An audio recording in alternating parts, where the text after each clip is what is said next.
Hi, I'm Dini. Welcome to my channel. Hai smart people, bertemu lagi dengan saya Dini dan Paris Mukadi. Kita mau bergeser sedikit menceritakan tentang cerita Mahabharata dari wayang orang Jawa ya, bukan Mahabharata sana. Kemarin kan kita tentang Hastina, terus tentang Wirata juga udah. Nah, sekarang saya mau ke negara Pancala, sekutu dari Pandawa waktu saat perang Baratayuda ya Pak ya. Ya ikut membantu Pandawa juga. Jadi saya mau bertanya juga tentang satu tokoh yang ada di Baratayuda itu, yaitu namanya Drestodumeno atau Dwiastodumeno Jumpeno atau Trustodumeno. Nah, namanya aja udah salah kan. Nah, di situ saat perang Baratayuda kan kita tahu itu adalah peperangan antara Pandawa dan Kurawa. Dan di situ banyak yang gugur dan di Palagan situ termasuk Resi Bisma dan juga Resi Durna. Yang kita tahu itu Resi Durna itu tapi gugurnya bukan di tangan Kurawa ataupun Pandawa ya Pak ya, tapi di tangannya yang tadi itu Drestodumeno itu. Nah itu dia itu siapa katanya, yang saya baca cuma dia berasal dari negara Pancala udah, tapi nggak tahu kelahirannya, terus nggak tahu dia kok sehebat itu bisa membunuh Resi Durna pendeta sakti itu. Nah, itu yang mau kita korek lagi. Itu ada pakeman banyak atau ya?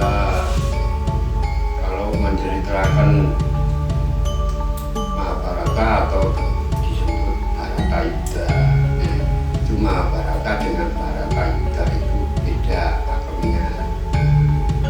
Mahabharata itu dari Mahabharata yang bahasa Sanskerta terus di bahasa Jawa Kawi. Nah, di situ terus ada pakem lagi yang belakangan lebih muda. Pakem itu disebut bukan Mahabharata tapi Baratayuda. nama pakemannya itu? Nah, Baratayuda itu yang bikin si Musda Pangulo itu pada zaman kerajaan Kediri Prabu Jayabhuya. Jadi itu pakeman itu asalnya memang yang dari Mahabharata bahasa Sanskerta. Itu kebanyakan yang tahu, yang bisa memahami atau yang bisa mengerti itu kebanyakan para pendeta. Sebabnya itu termasuk Weda, termasuk ajaran kitab suci.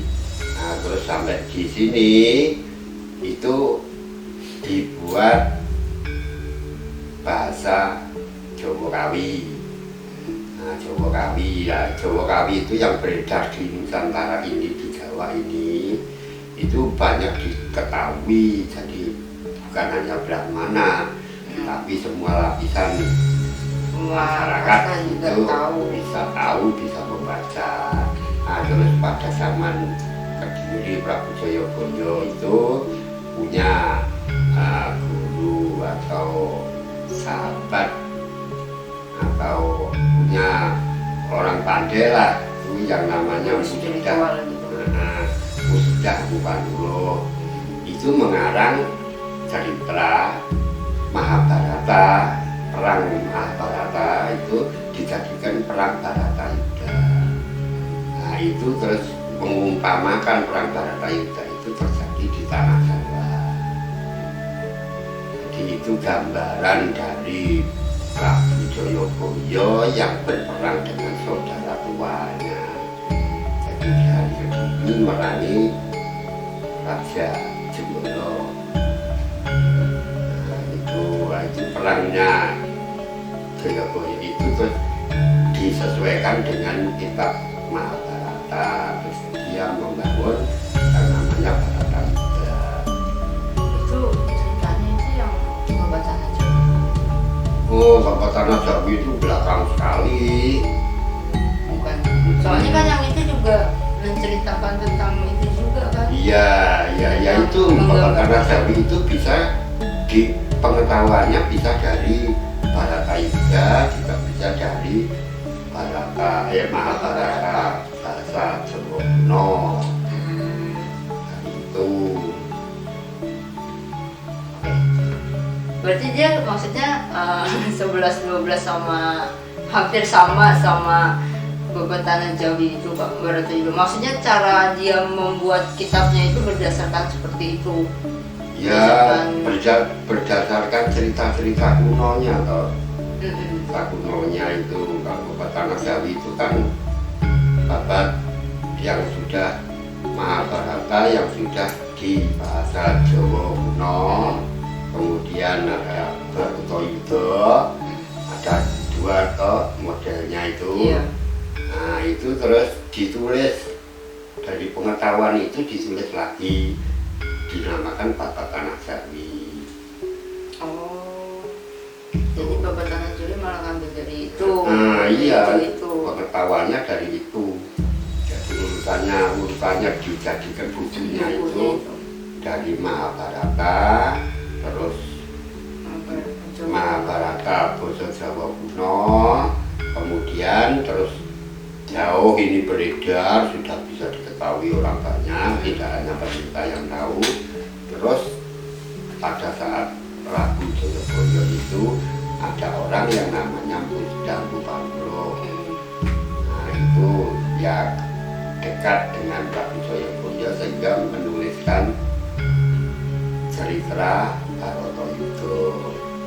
Dan cerita Bharatayuda itu ditulis disesuaikan dengan kejadian Jayabaya memerangi sama Cemburu itu.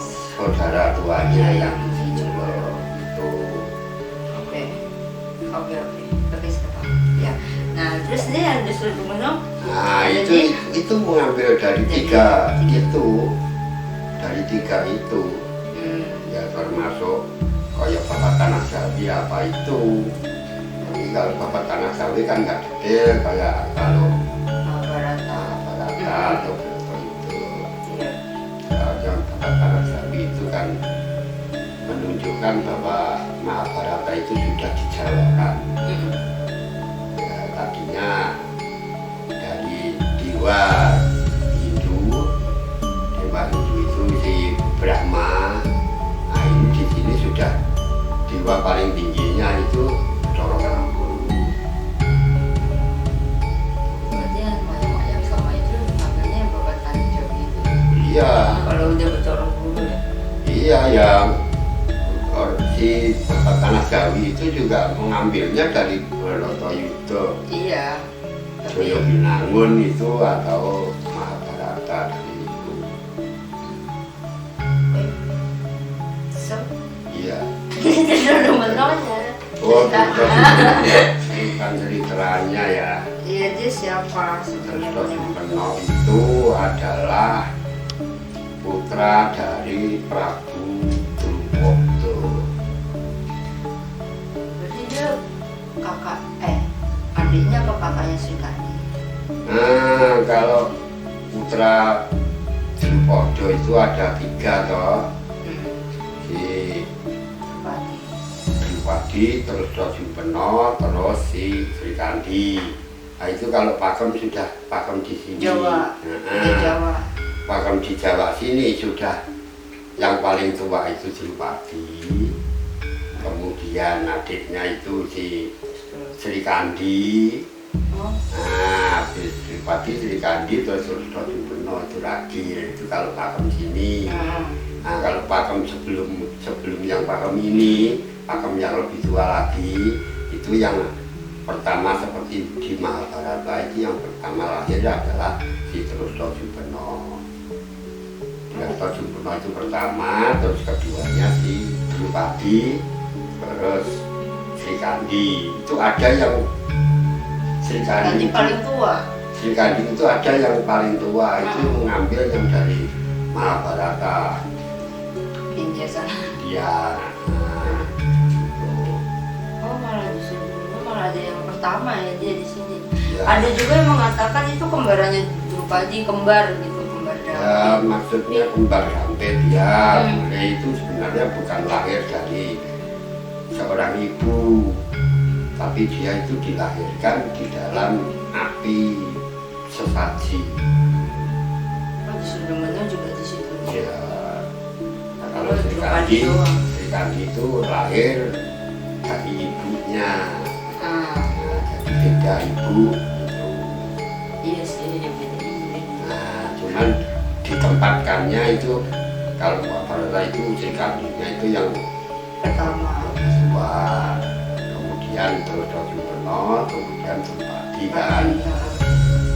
Jadi kalau Pak Jawa lagi ada yang paling tua Drupadi, terus keduanya Srikandi itu.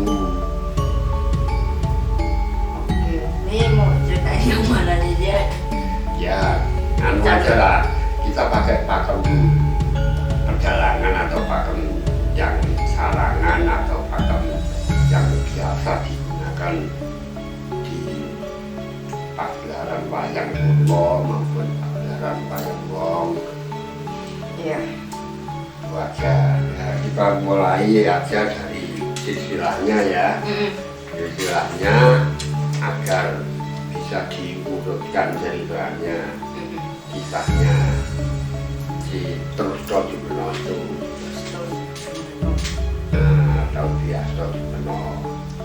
Pada waktu itu zamannya zaman Resi Drona mempunyai murid baru diangkat sebagai gurunya Kurawa dan Pandawa di Astina kan. Nah itu setelah jadi muridnya Drona beberapa saat lamanya kemudian diadakan uji coba, kalau bahasa sananya dinamakan Astro Dharma Karyo atau Astro Dharma Kawyo. Itu intinya mempertunjukkan atau mempertontonkan kemampuan para Pandhawa dan Kurawa yang menjadi siswa Drona. Itu ditontonkan, diuji dan ditonton. Itu yang kalau di wayang orang Drona itu murid Ya itu judulnya itu kalau di wayang orang. ya nggak jadi. Ya kan, Drona ini nggak adu murid. Pada Ya kan nggak banyak pengusaha adu jago kan. Ya adunya itu kan dalam tes saja, diuji Iya, saja, ujian. dalam ujian aja. Pada waktu itu Drona sudah mengadakan Astro Dharma Karya itu menguji para putra-putra muridnya, dan itu untuk mempertontonkan atau mempertunjukkan kemampuan Pandhawa dan Kurawa setelah menjadi siswa Resi Drona dalam hal olah keprajuritan. Jadi olah keprajuritan itu bisa baris berbarisnya, gelar-gelarnya perang, bisa kesaktiannya, bisa kemahirannya menggunakan senjata, itu yang dites. Itu udah selesai ya ceritanya. Ada di cerita itu Resi Ya itu udah selesai. Kemudian Drona menemui murid-muridnya itu Kurawa dan Pandawa. Dia mengatakan sama murid-muridnya, pada waktu kalian Kurawa dan Pandawa itu berguru pada saya pernah mengatakan kamu jadi murid saya, tapi nanti kalau kamu sudah mahir di dalam olah keprajuritan, saya ada permintaan yang harus kamu laksanakan. Kira-kira kamu mau nggak melaksanakan? Itu zaman masih pertama, masih awalnya itu. Nah, semua pada bingung, nggak ngerti maksudnya, tapi si Arjuna yang sudah yakin apapun perintahnya, seberat apapun resikonya, saya sanggup melaksanakan apa yang menjadi permintaan Bopo Resi. Lalu apa permintaan Sang Druna itu murid-muridnya banyak.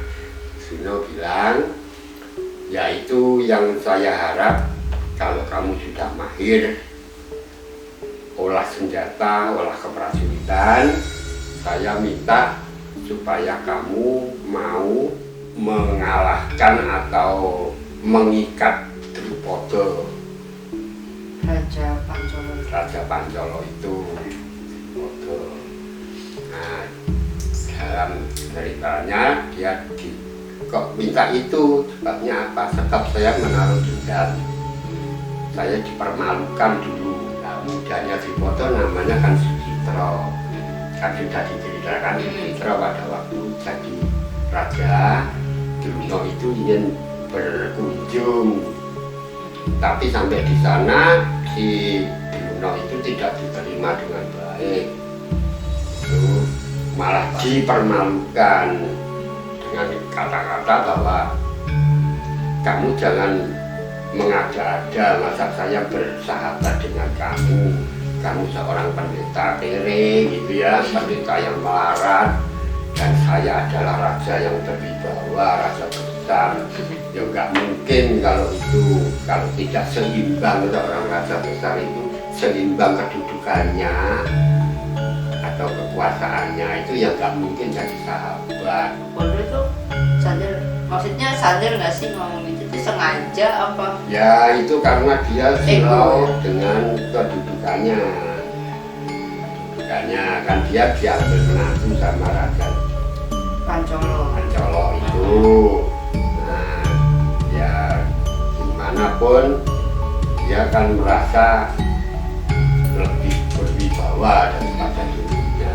Nah itu berguru di ayahnya Pendeta Druna itu kan masih muda semua. Nah ini sudah berhasil dengan silau dengan keberhasilannya itu, sehingga Kumboyono ini datangnya ini cara desa saja, jadi tidak pakai unggah-ungguh coro keraton. Jadi agak meninggalkan tata tradilo atau unggah-ungguh atau sopan santunnya kurang. Karena dia hanya melihat Drupada atau si Sucitra ini saudara dan sahabat seperguruan.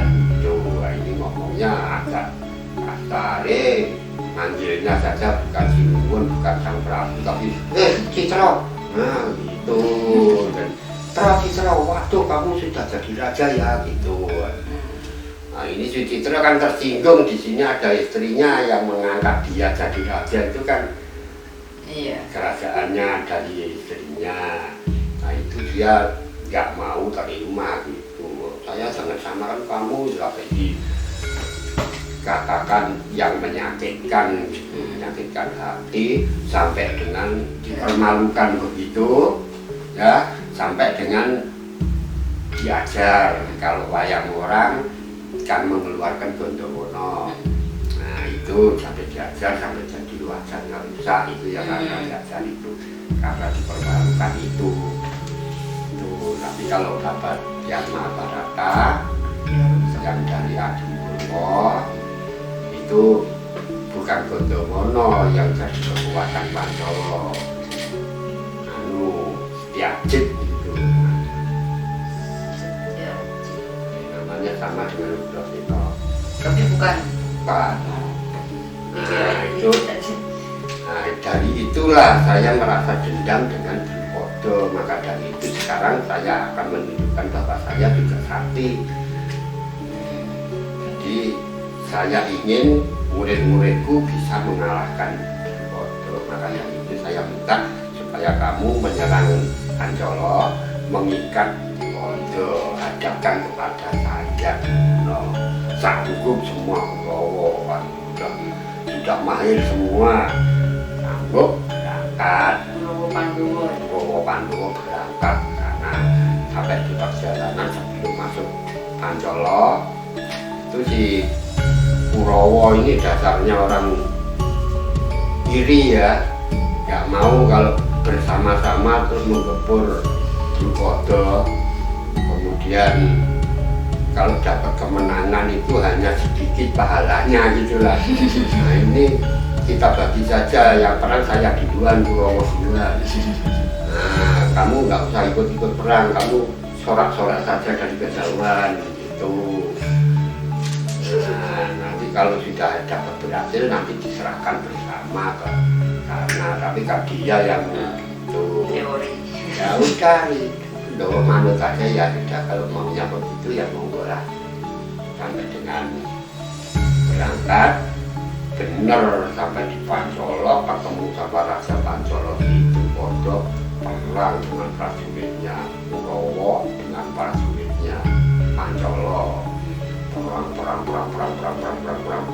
yang tadinya Duryudono itu mau mengikat Drupada, malah dia yang terikat oleh Drupada.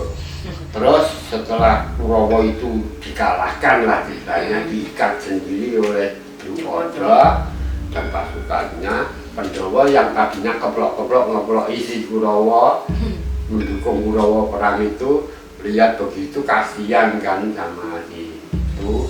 Satu, kasihan saudara-saudaranya Kurawa yang Disekap oleh Drupada. Yang kedua ini kan gagal, ini nggak bisa melaksanakan perintah gurunya. Nah, dia terjun ke palagan perang sama Drupada kayak gitu. Ya kalau wayang wong biasanya kekuatannya senopatinya Drupada itu si Bondowono itu juga boleh perang, pokoknya perang sama Pandhawa.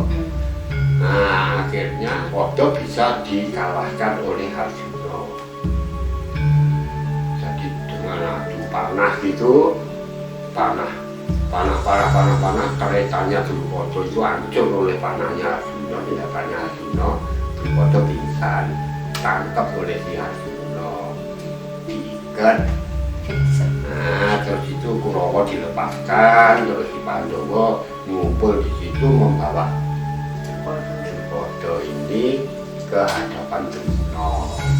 Sampai di hadapan Drona cuma menyatakan bahwa Sucitra, kamu tidak akan saya bunuh karena kamu memang sahabatku, kamu saudaraku, dan begitu.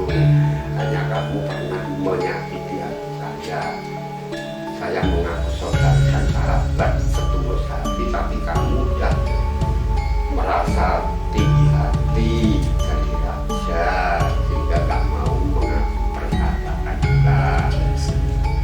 Itu. Dan kamu mengatakan bahwa tidak imbang kalau saya seorang pendeta yang melarat ini harus jadi sahabatnya raja bijaksana dan raja agung Pancolo. Nah maka dari itu sekarang kamu sudah dikalahkan oleh siswaku, berarti kamu sudah di bawah pemerintahanku. Tak bunuh juga bisa, tapi saya nggak membunuh, saya nggak niat itu. Hanya saya minta kewibawaanmu yang besar, negaramu itu dibelah jadi dua. Kerajaan yang lama itu tetap kamu yang membawai. Nah, kerajaan yang sebelah lagi yang ada di utara Kaliganda, Benawan Ganda, itu saya ambil menjadi milik saya. Sebenarnya kan seluruh itu sudah dikalahkan, ya sudah jadi haknya Drona. Tapi ini enggak, dibagi saja biar imbang kedudukanmu. Kamu raja di belahan kerajaan Drupada itu kerajaan Pancolo, saya juga di belahan kerajaan Pancolo. Nah, di Drona berada di utara Gangga itu yang namanya Eka Sakra, wilayah Eka Sakra itu. Nah, itu yang ditempati Drona terus dijadikan Sukapanca, jadikan tempat perguruannya, tempatnya Drona lah itu. Sekarang sudah dibilang kita minta kembali kamu seperti saudaraku, ya seperti sahabatku. Tuh, ya nggak bisa apa-apa lagi ya, udah terus dilepas itu sama Drona. Nah, dilepas, negaranya sudah dibagi dua kali. Nah ini Drupada pulang dendam. Iya, dan berkesinambungan itu ini. Tadinya dulu dendam karena dihina sama dibodoh, dan sekarang dibodoh dihinakan lagi sama ini dibalas kan. Nah ini dendamnya tidak. Nah perginya dibodoh ini terus sampai beberapa saat lamanya itu dia masih mengenang saya tidak puas kalau tidak bisa mengalahkan Juno. Maka dari itu Juno tidak bisa punya murid untuk mengalahkan saya. Saya ingin punya anak laki-laki yang bisa mengalahkan